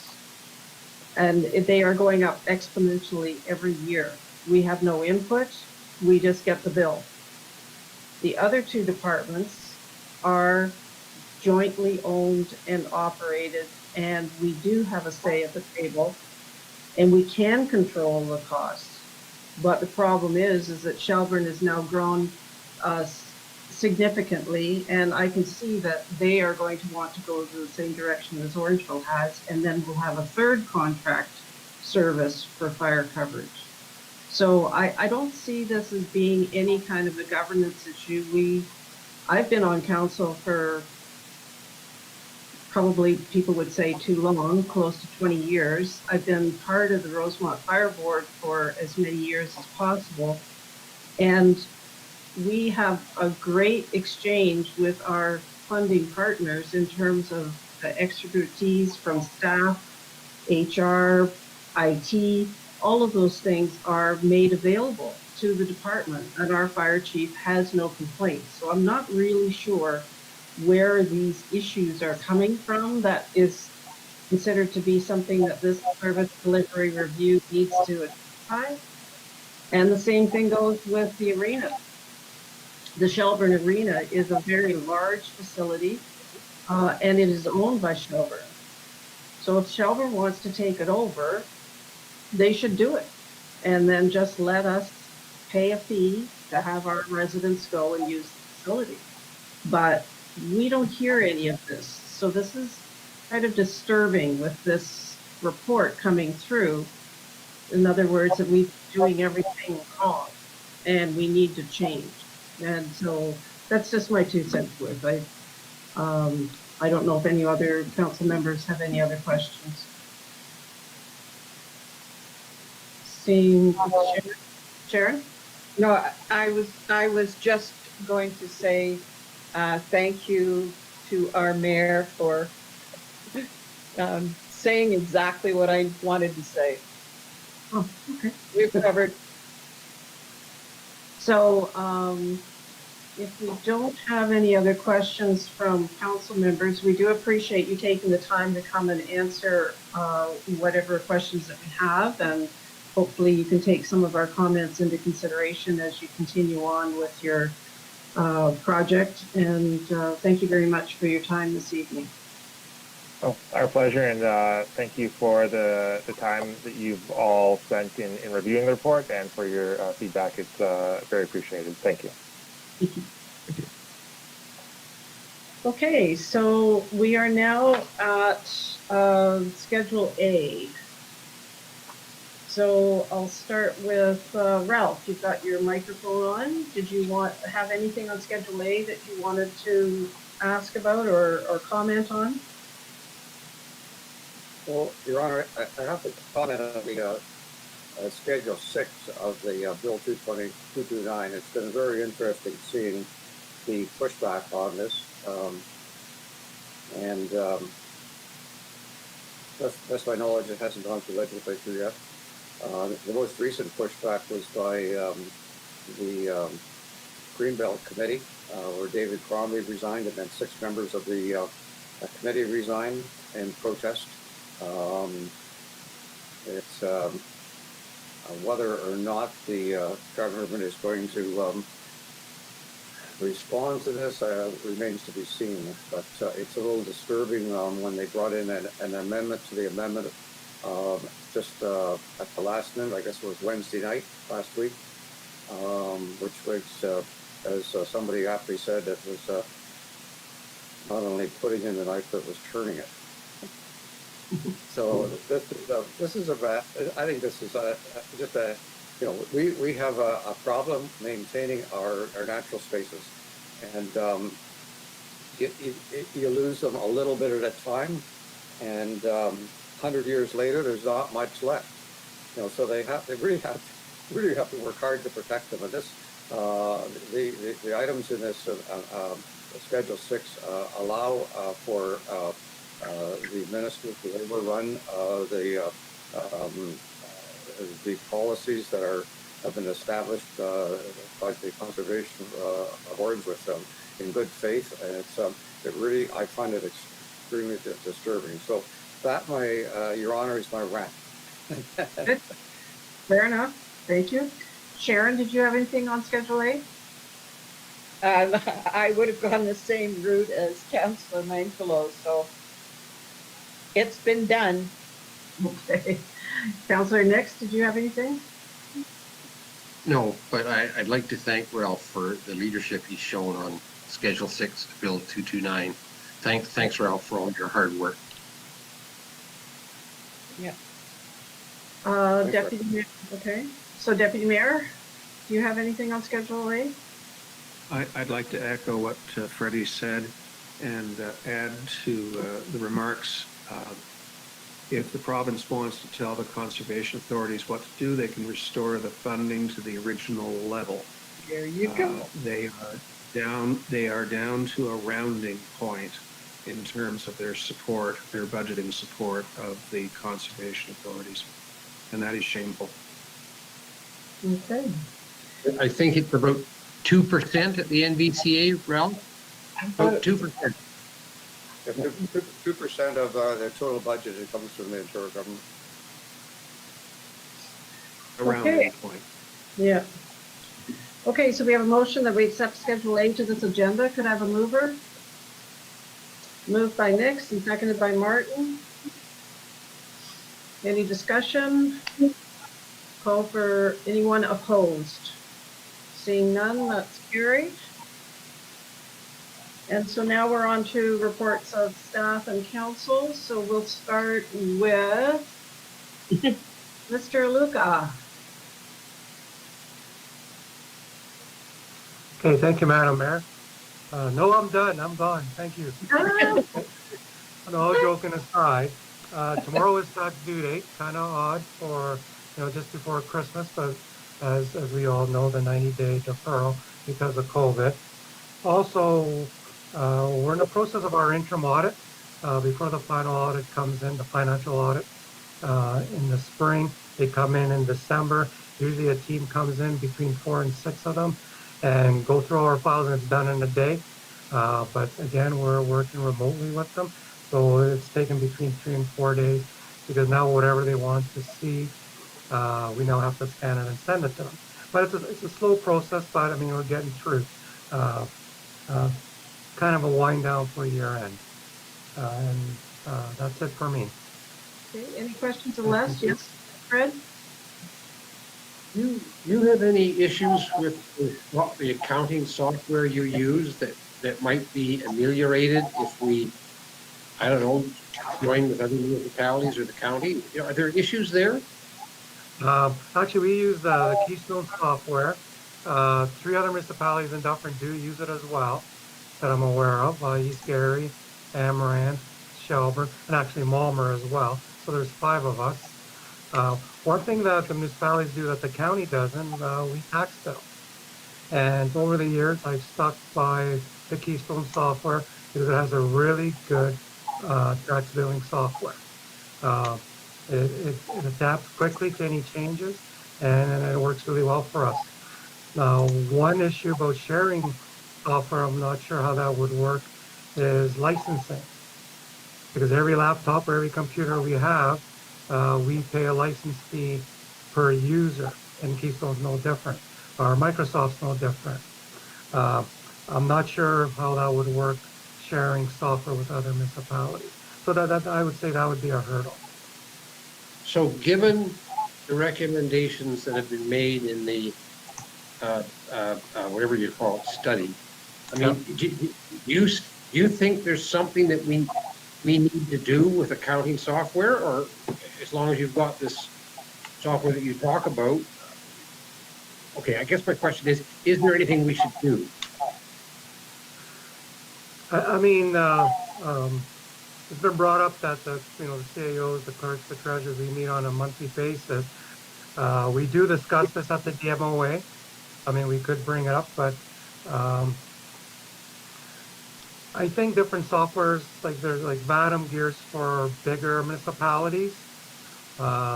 Service is a key component. Keystone is a rural type operation, and service second to nobody. So I think that's something to consider as well. Okay. Anything else, Fred? No? Hey, John? Just on the issue of software licenses, I may be completely out to lunch here, but my information, my assumption is that if you're purchasing 3 to 5 licenses at the same time, you stand to get a better price per license than you do if each municipality goes off and negotiates a separate deal with an organization such as Keystone. So it's not that I'm saying that we have the wrong software. I'm just saying that the approach to acquiring it could be more efficient than it currently is. That's a good point. We could look into that. Okay. Anything else of Les? Seeing none then, Kim?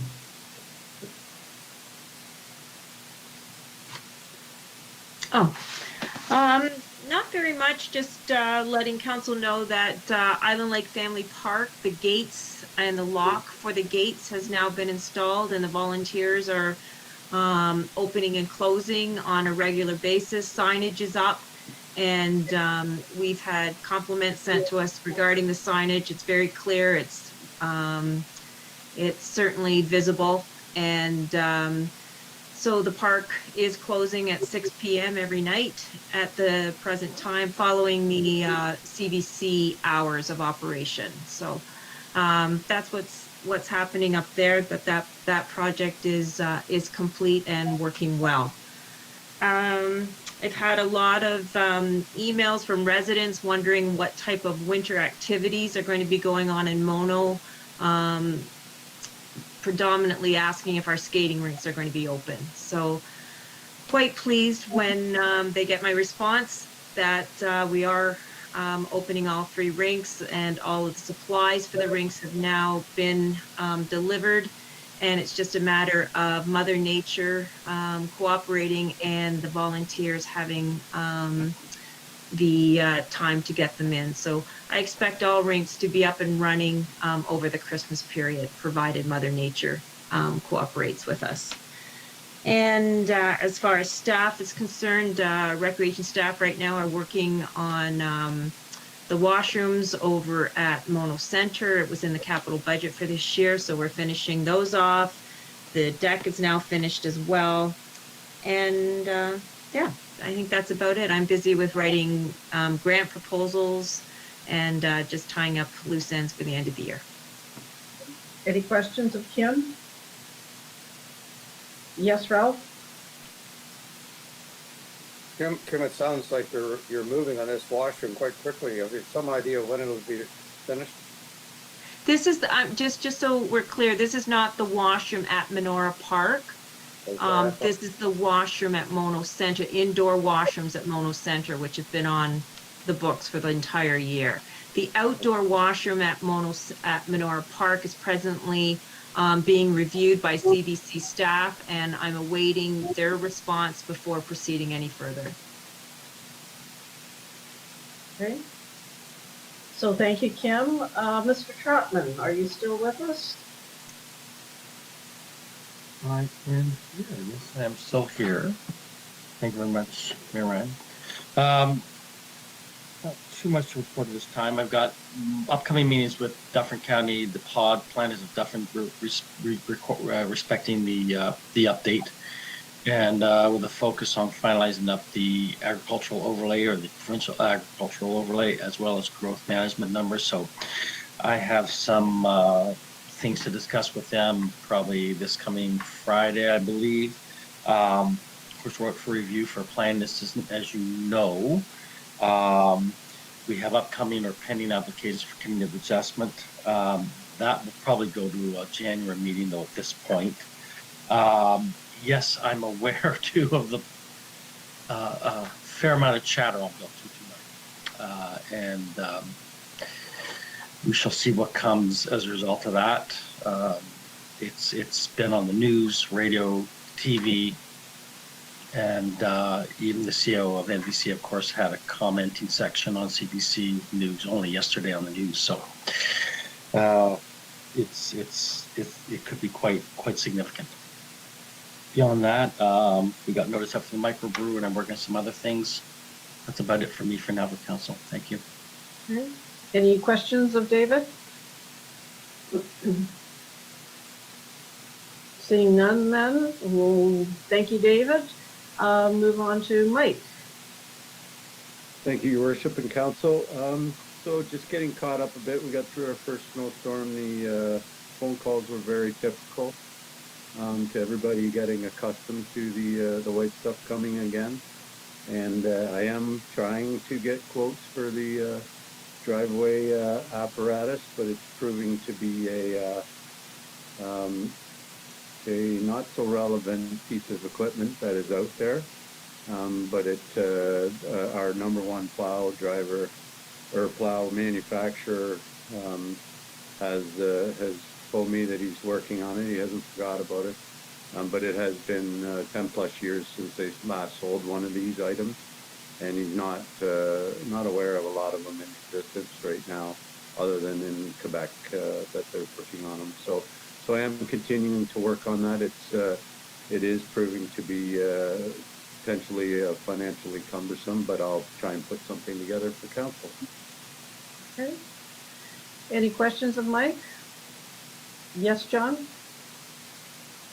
As the prompter of that investigation, Mike, I wouldn't spend a whole lot of time on it if it turns out to be something that is not worthwhile.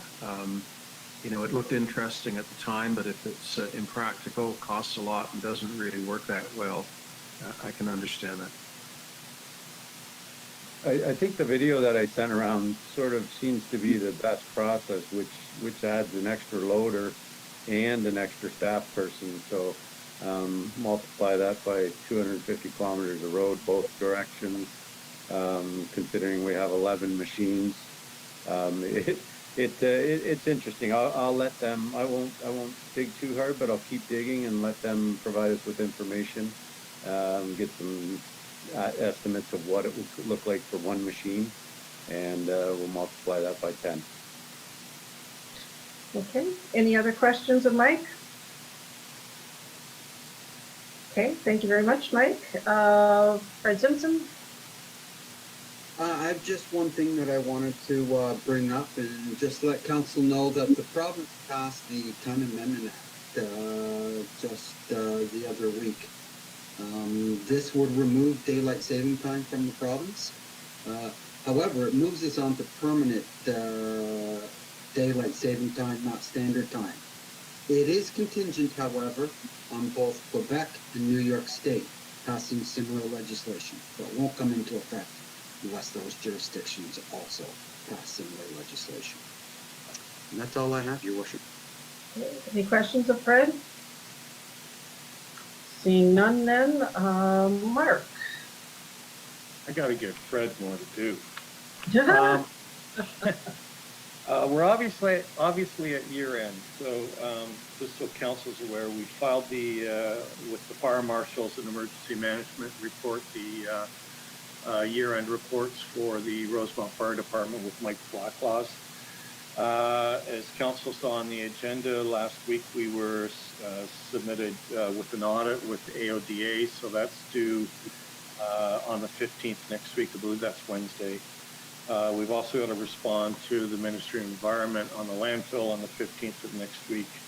As Kim noted, we're getting our COVID funding application. We're hoping to get it on the 18th, not leaving it to the 21st. We've got our startup meeting with the Provincial Park Working Committee. That'll be the 17th. What else I got here? The drilling has been completed and testing at the Klondike pit. They're hoping, from the emails they saw, to get into the park tomorrow and start drilling at least through the overburden there. The red zone is becoming closer to Wellington, Dufferin, Guelph. We understand. I think if that closure happens, we will go back to where we were by appointment only and have the doors locked, but we'll also be working to keep the MIC open for residents. And then finally, I got this probably about 5:45 tonight. The offices and the roads crew are all isolated at East Gariprax until December 16th. So I expect there will be some requirement for mutual aid from the other municipalities for road services. I'm sure their office staff are fine working from home, but it's going to become very difficult for East Area to maintain roads and services if the health unit is requiring them to be fully isolated till December 16th. So that's all I got. Okay, any questions of Mark? Seeing none then, Sharon, do you have anything to report? Your mic? There it is. Are you there? Is it working now? Yeah. Okay. I have nothing to report, except that this is kind of screwing me up. Okay. Okay. Fred, did you have anything to report? Your mic? There you go. And can I share my screen again just for a second for some people who weren't here at the beginning? Sure. Okay. Where's the little pop-up? Well, Andrew's working on it, I think. You're still the presenter, Fred. You should be able to click the button for the screen. Share. Just a minute. Application Yeah. window. Share. Can you see that picture? That's me with my boot. I don't want to make an ass of myself here, but that's me with my boot on the tree. And I showed this to Mike at the beginning of the meeting too, because this is the Bruce Trail. And this is what we're having to do with the dead ash trees for liability reasons. And it's a hard job. I made the suggestion to Mike and Kim, if you're listening too, because you sort of share responsibility for the trails through our municipal forests. I think we should do an audit of all of our trails and make sure there are no dead ash trees out there. And Mike or Kim, I'd be quite willing to help with that. Okay. That's all I have to report. Okay. So stop sharing. Okay. Let me click the right button. Okay. Ralph, did you have anything? I'd like to share with you a few things from the Wellington, Dufferin and Wellington Health Unit, our last meeting. The first is about wells. You know, the health unit has made available to all of us the testing of our water. I'd say this has been a marginal success. There's about 10% of the people who are on wells in Dufferin County that do this on an annual basis. So they are going to develop a new system which they are going to promote highly, and it's a online system. You still have to drop in your water sample, but you can do your registration online. And it's going to have a lot of capabilities which the present system doesn't have. Presently, if there's a number of wells which are all in a similar area, say all down in the southeast corner of Mona where I live, they're all showing E. coli. they have no way of identifying that. So it's going to have a great capability for assessing regional problems, and it should give a really nice feedback. You can go online and find out what your results were last year and then this year, and follow up, and it'll be able to give you online reminders, etc. So hopefully we'll get up above the 10% that we presently are at. Second thing I'd like to mention is COVID. I have the Wellington Guelph Dufferin website open right now, and if you go on there, probably not going to be able to find it. It says, help me, what can we help you with? If you go on there and you click on public, and then you can come down and find the dashboard, which tells you all the breakdown about what's happening with COVID within Wellington, Guelph, and Dufferin. And that's your very best source of information about case numbers, etc. They've recently added to it another capability, and that is that we can go on and find out what is actually happening within Mono. And so at the moment in Mono, there's 1 or 2 cases that are new cases. No, there's 1 or 2 active cases, I should say. In Guelph, which is the hotspot, there are 114 active cases right now. And that's probably why we'll be going into red mark, not because we have a problem here in Mono, but because the ministry looks at us in terms of health unit numbers in total, and I think it's probably valid too. But in Mono, we don't have that problem at the moment. They also commented on schools. You know, schools have been controversial about whether we should open schools. I think there's a tremendous need for in-person learning by kids, and if they don't have it, they lose a lot. They've been studying the outbreaks. There've been 4 or 5 in schools within the entire health unit, and I think in only 1 was there person-to-person spread within the school that they could identify. In all other cases, the cases were brought in to the school from the community. So they're very bullish about continuing with having the schools open. They feel the kids do a very good job in school. Maybe they don't do as good a job outside of school. But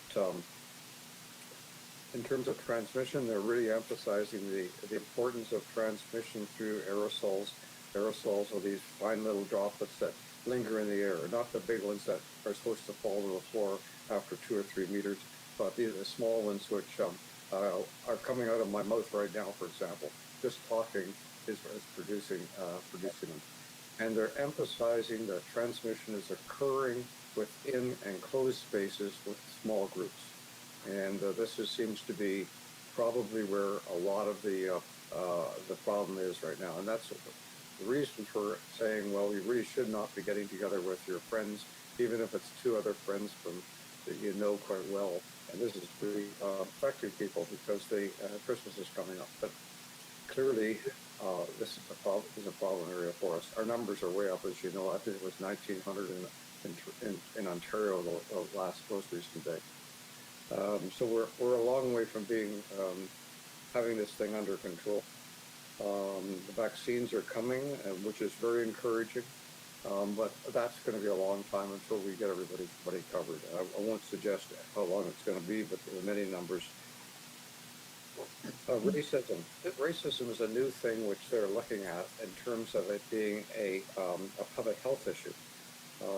For example, in Wellington, Dufferin, Guelph, 35% of positive cases are in visible minorities. Visible minorities constitute 11% of our population. So that's just an example of how this affecting different races or visible minorities.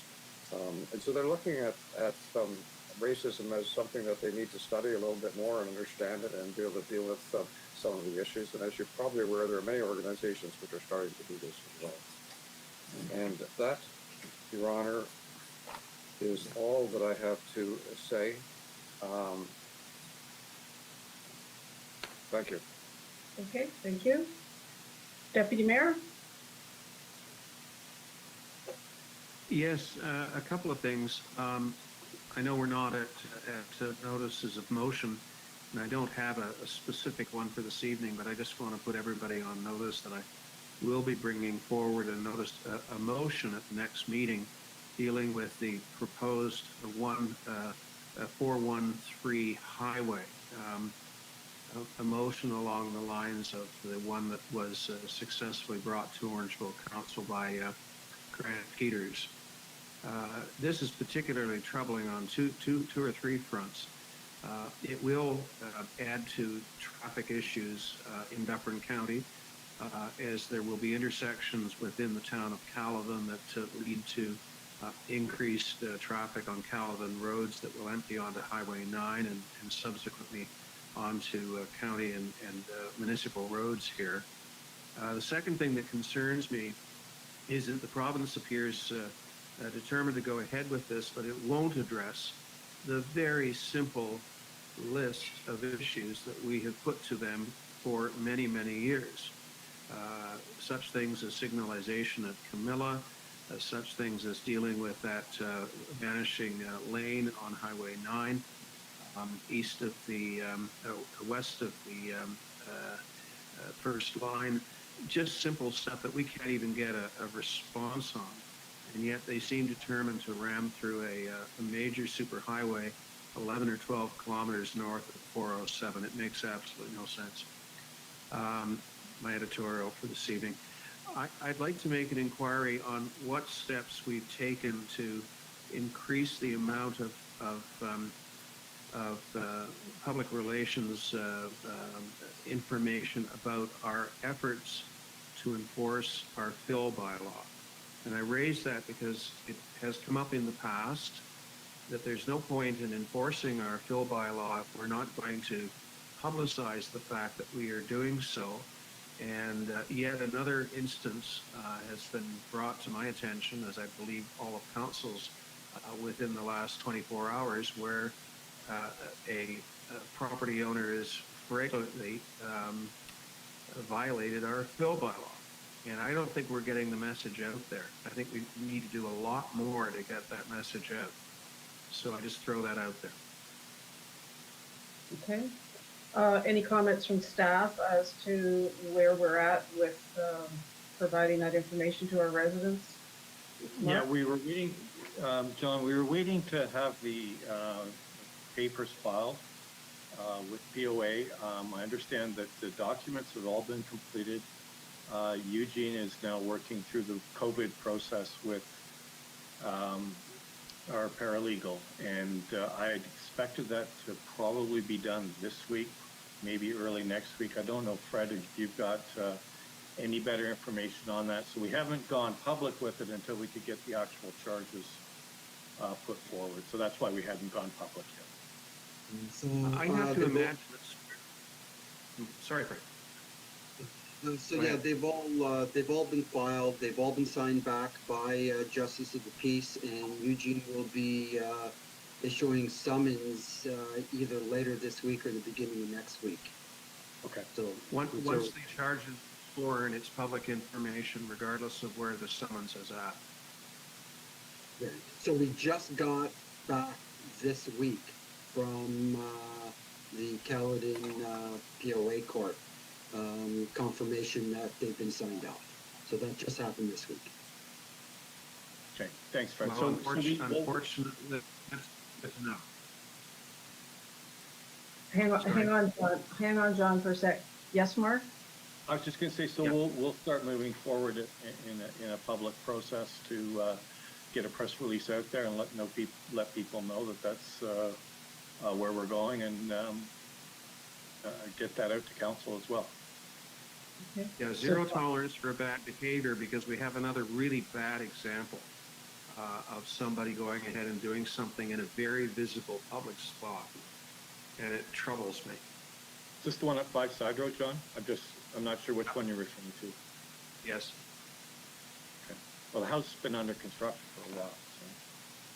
Yeah, it's a mess. Okay. Ralph, you've got your mic on. Did you want to make a comment? No, Nothing to say, Your Honor. Oh, okay, thank you. Okay, so I see that Anthony has signed in and has been patiently waiting. I don't know if you can hear me now, Anthony. You had a question that you wanted to give counsel for public question period. And with the approval of council members, we'll hear your question.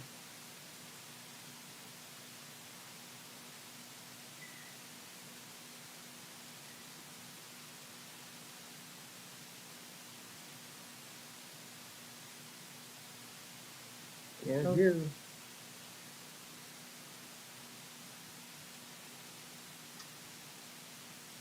I don't know. Any suggestions, Fred Simpson? No, if Mr. Hosen isn't logged in or can't hear or speak, there's not much more we can do at this stage. Okay. Other than to encourage him to submit the question in writing, or please join us again in the new year. Okay, then, so if you can maybe send him some response from council to say that it's unfortunate that he missed. Okay, so with that in mind, we'll continue on. Are there any notices of motion? And seeing none then, we will close off. I want to wish everybody a very happy holiday, and hopefully the new year will bring us good health and better luck. So with that, I'll ask the floor mover that we introduce and give the necessary readings to a bylaw to confirm the proceedings of Council of the Town of Mono in session VC18-2020, held on the 8th of December 2020, that it was signed by the mayor and the clerk, sealed and engrossed in the bylaw book. Moved by Nix and seconded by Martin. Call for the vote. Anybody opposed? Carried. And we will adjourn at 9:03 p.m. And so we'll put down Deputy Mayor Creelman to move, and seconded by Maxlow. Any opposed? Hearing none, that's carried. Thank you very much, everybody. Merry Christmas. If I don't see you,